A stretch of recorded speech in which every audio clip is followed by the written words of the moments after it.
आया जय जगन्नाथ।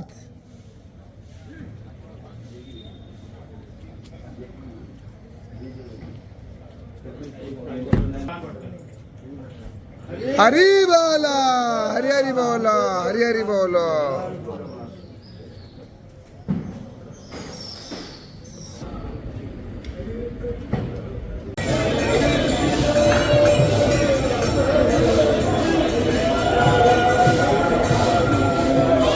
हरि बोला, हरि हरि बोला, हरि हरि बोला। साग्रे वरमुक्तितं करतले वेणुकरे कङ्कणं सर्वाङ्गे हरिचन्दनं सुललितं कंठे च मुक्तावळि गोपस्त्री परिवेष्टिता विजयते गोपालचूडामणिः। ॐ श्री परमात्मने नमः।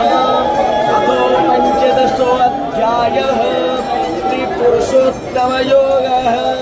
श्री भगवानुवाच ऊर्ध्वमूलमधस्ताकम् अधश्च मूलान्यनुसन्ततानि कर्मानुबन्धीनि मनुष्यलोके नरोपमस्मि मोहाजितसङ्गः। हरि बोला, हरि हरि बोला, हरि हरि बोला।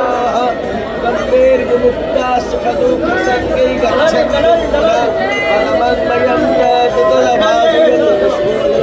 ससङ्को न पावकः यद्गत्वान् निवर्तन्ते तत्कामं परमं मम। ममैवांशो जीवलोके जीवभूतः सनातनः मनसष्ठानीन्द्रियाणि प्रकृतिस्थानि वर्तते। शरीरं यदवाप्नोति यक्ष्मा प्रज्वात्मति स्परः गृहेत्वैतानि सञ्जात्रि वायुगन्धानि वासयात्। श्रोत्रं चक्षुस्पर्शनं च रसनं घ्राणमेव च अयिष्टाय मनश्चाय विषयानुपसेवते। उत्क्रामन्तस्थितं वापि भुञ्जानं वा गुणान्वितौ नमोढारानुपश्यन्ति पश्यन्ति ज्ञानचक्षुषः। चितन्तो योगिनश्चैन पश्यन्तात्मानमस्थितौ चक्नो प्राकृतात्मानो नन्यपश्यन्ति चेतसः। यदा दुःखं गतं